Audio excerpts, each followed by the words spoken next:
Assalamualaikum warahmatullahi wabarakatuh dan selamat sejahtera kepada Tuan Bisyarah. Hari ini saya bersama rakan-rakan akan membentangkan satu projek yang bertajuk Kemajuan Teknologi Maklumat dan Komunikasi Semakin Mengundang Peningkatan Jenayah Cyber dalam Masyarakat di Malaysia. Okey, kami ada 4 ahli kumpulan. Yang pertama ialah saya, Amir Rahimi bin Muhammad Sabri, yang bernama matrik 10 DKM 20F1023. Seterusnya kita ada Aman bin Bashir dan Wan Muhammad Alif bin Muhammad Jalani, dan akhir sekali kita ada Muhammad Syed Ikram bin Muhammad Nazri. Okey. Jadi di bahagian saya akan membentangkan pengenalan terhadap tajuk beserta dengan saya akan lampirkan satu video yang berdurasi 1 minit yang berkaitan dengan jenayah cyber. Kita mulakan dengan pengenalan ini, pengenalan projek kami. Jenayah cyber merupakan jenayah yang dilakukan melalui komputer dalam internet. Jenayah cyber menyebabkan mangsa menderita dan mengalami kerugian. Penjenayah cyber akan muat turun cara-cara mencuri, menipu harta benda, pemalsuan, peras ugut, mengubah data-data dan lain-lain melalui internet. Secara asasnya jenayah cyber ini adalah jenayah yang dilakukan di dalam internet. Bukan seperti jenayah yang dilakukan macam seperti merompak, meragut, mencuri, membunuh dan sebagainya. Tidak, bukan seperti itu. Okay, saya akan beritahu satu contoh atau dua. Yang antara yang terkenal ialah Macau Scam. Okay, Macau Scam ni modus operandi dia ialah kita sebagai penjenayah akan melakukan sebagai pegawai polis, mahkamah ataupun pegawai bank. Contohnya, lepas tu dia akan call kita. Biasanya dia akan hubungi orang-orang yang umur 60 tahun kerana baru keluar duit KWSP kan. Dan mangsa pun akan tertipu dan akan bank in duit kepada penjenayah, dan misi mereka akan berjaya. Okey, kita teruskan dengan pengenalan tu. Kita sambung. Hari ini bertujuan untuk mengakibatkan kerugian dan penderitaan mangsa-mangsa jenayah cyber. Jenis jenayah cyber yang biasa kita dengar termasuklah penipuan, kerosakan atau pengubahsuaian ke atas program, kecurian maklumat, sampaian secara tidak sah ke atas sistem, pengintipan, penyebaran virus dan banyak lagi. Okey, itu saja untuk pengenalan, dan kita akan menonton satu video klip berdurasi 1 minit daripada Bulletin TV3. Okey, dah tonton video tu, saya akan buat sedikit ulasan tentang video berkenaan dengan Bulletin TV3 tu.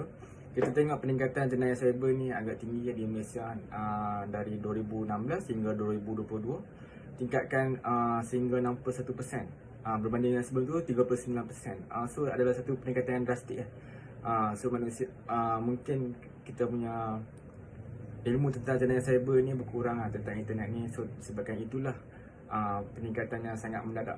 Kita ada 6 jenis jenayah cyber. Macam contoh yang dia kata tadi, Macau Scam paling tinggi kerugian hingga 20 juta. So agak banyak lepas tu kita ada Love Scam dan sebagainya. So lepas ni saya akan serahkan kepada rakan saya untuk menerangkan lebih lanjut tentang jenayah cyber ini.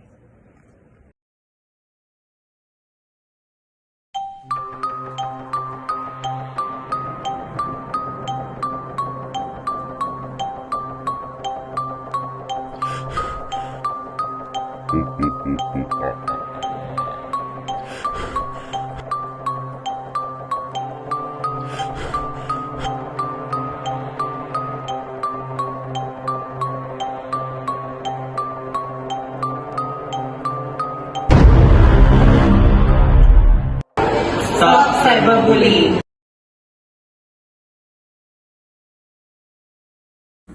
Okay, Assalamualaikum warahmatullahi wabarakatuh. Nama saya Muhammad Syed Ikram bin Muhammad Nazri.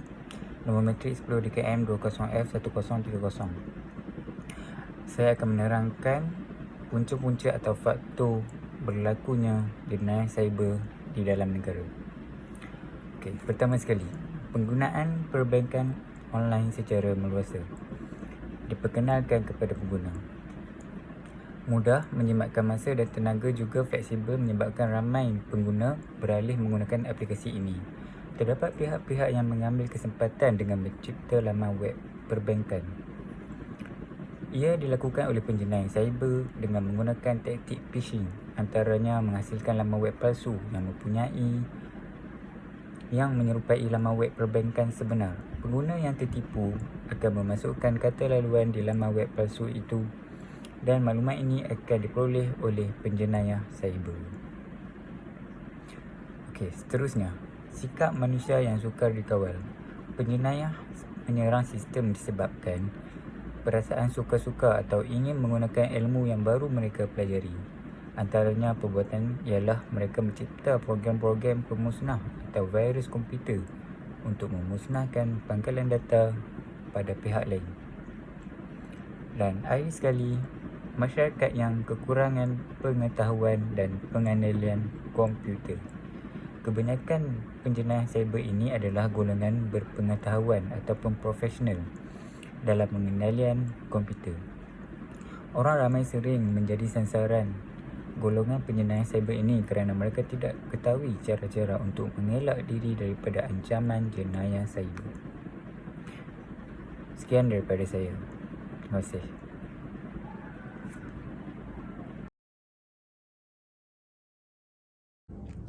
Assalamualaikum, nama saya Aman bin Bashir dari kelas 3M 5D, nombor matrik 10 DKM 20F1007.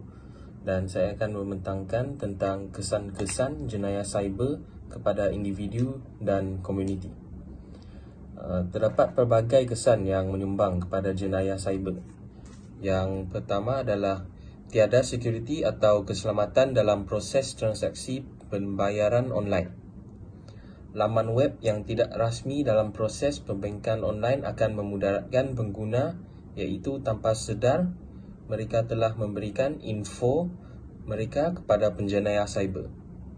Hal ini akan memudahkan penjenayah cyber untuk menggodam atau mencuri informasi perbankan pengguna untuk bertujuan mencuri atau memindahkan wang pengguna kepada akaun penjenayah cyber. Kesan yang kedua adalah organisasi atau laman sesawang yang menggunakan aplikasi online juga akan menerima ancaman dan gangguan daripada penjenayah cyber. Jenayah cyber seperti ini pernah berlaku kepada perbankan Maybank pada tahun 2007 apabila pengguna Maybank telah menggunakan laman web yang tidak rasmi dalam proses transaksi pemindahan wang ke dalam akaun. Malang sekali, pengguna tersebut kehilangan sejumlah wang apabila maklumat transaksi perbankan diakses mudah oleh penggodam. Kesan ini telah pun membuka banyak mata kepada pihak organisasi dan pengguna dalam berhati-hati untuk menggunakan aplikasi perbankan, pemindahan atau pembayaran wang secara online. Kesan yang ketiga, iaitu kesan yang terakhir, adalah pelbagai maklumat tidak kira sama ada benar atau salah disebarkan melalui internet. Hanya dengan satu klik sahaja, pengguna bebas dalam menyampaikan dan menerima maklumat tanpa ditapis kebenarannya, dan hal ini akan memberikan kemudahan kepada jenayah cyber. Contohnya, dalam kes penyebaran maklumat palsu mengenai dengan kematian Ketua Polis Diraja Malaysia Tan Sri Ismail Omar oleh pihak yang tidak bertanggungjawab. Maklumat palsu ini telah memberi kekeliruan kepada masyarakat dan pihak pentadbir dalam dan luar negara. Maka daripada kes ini, jelaslah penyampaian dan penerimaan maklumat dan informasi tanpa ditapis akan menyumbang kepada gejala jenayah cyber.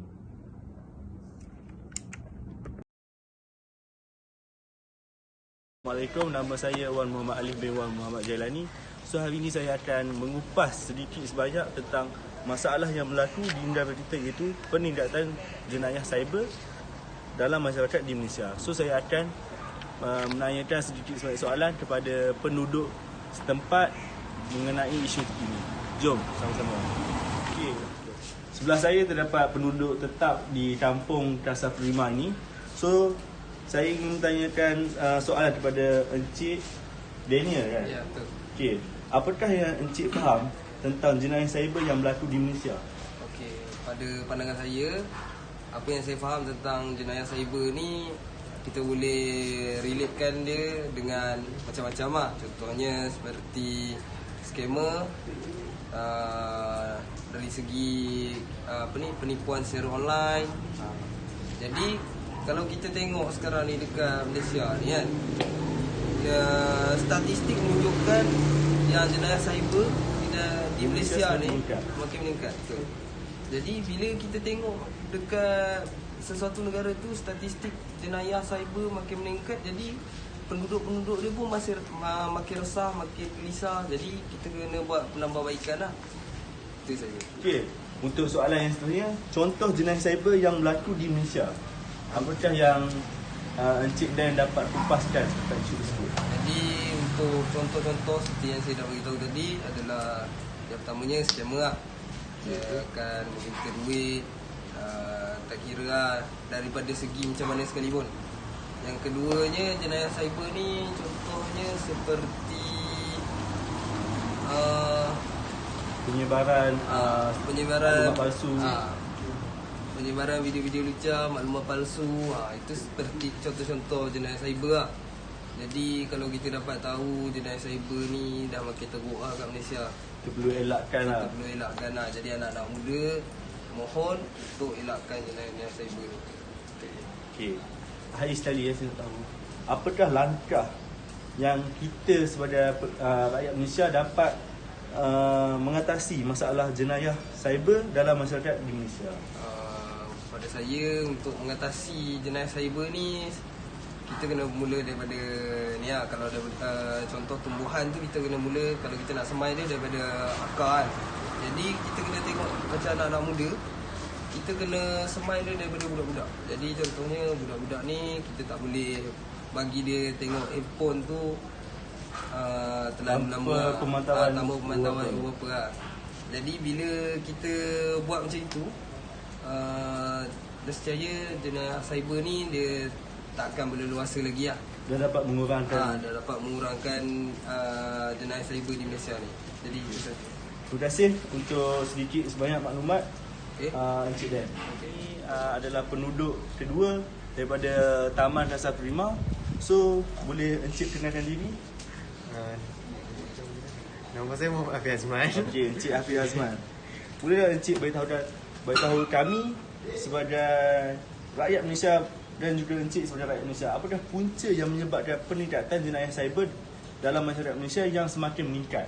Masyarakat yang kurang ilmu pengetahuan tentang jenayah cyber. Selain itu, individu yang tidak bertanggungjawab dan jenayah sukar dikenal lagi. So itu adalah punca berlakunya jenayah cyber di Malaysia. Okey. Punca daripada berlakunya peningkatan jenayah cyber dalam masyarakat di Malaysia. So saya nak tahu cara kita sebagai rakyat Malaysia untuk mengatasi masalah tersebut. Langkah-langkah dah kan, kita mengkaji dan mewujudkan undang-undang cyber. Selain itu, kita boleh juga Maksudnya menumbuhkan undang-undang cyber di Malaysia. lepas tu meningkatkan keselamatan cyber negara. Okey. Dan last sekali memperkenalkan pendidikan etika dalam penggunaan cyber Kepada kanak-kanak sejak dari bangku sekolah lagi. Okay. So di sini ada penduduk kampung Taman Dasar Prima yang ketiga. So Encik boleh kenalkan diri? Okey, nama saya Muhammad Amiruddin. Okey, Encik Amiruddin. Apakah yang Encik dapat faham tentang jenayah cyber yang berlaku di Malaysia? Kerana mengikut statistik, jenayah cyber di Malaysia semakin meningkat. Okey, bagi saya jenayah cyber ni ialah jenayah secara atas talian. Dia boleh berlaku kepada siapa saja menggunakan medium seperti sosial media yang kita ada. Dan itu saja. Okey. Dengan apa yang Encik Amiruddin faham tentang jenayah cyber yang berlaku, apakah langkah untuk kita mengatasi masalah jenayah cyber di Malaysia? Okey, bagi saya jenayah cyber ni ibu bapa perlu memainkan peranan yang penting lah dalam menjaga anak-anak dan siapa anak-anak tu berkawan. Dan lagi satu, mungkin kerajaan perlu ambil tindakan yang serius dalam perkara ini. Okay, itu sahaja sedikit sebanyak apa yang kita dapat lihat daripada pendapat daripada penduduk-penduduk kampung di Taman Dasar Prima. Sekian, terima kasih. Seperti mana kita dengar pendapat-pendapat penduduk kampung di Taman Dasar Prima. So kesimpulan yang saya dapat buat daripada mendengar pendapat-pendapat mereka, jenayah cyber perlulah dipantau dan pihak kerajaan perlulah ambil inisiatif untuk menangani masalah jenayah cyber di Malaysia. Dan untuk kita sebagai rakyat Malaysia tahu bahawasanya teknologi semakin moden dan semakin canggih. So ibu bapa perlulah membuat pemantauan yang sehabis baik untuk melihat apa yang anak-anak kita buat melalui telefon pintar, sebab kita tidak dapat tahu pergerakan mereka di dalam telefon pintar tersebut. Okey.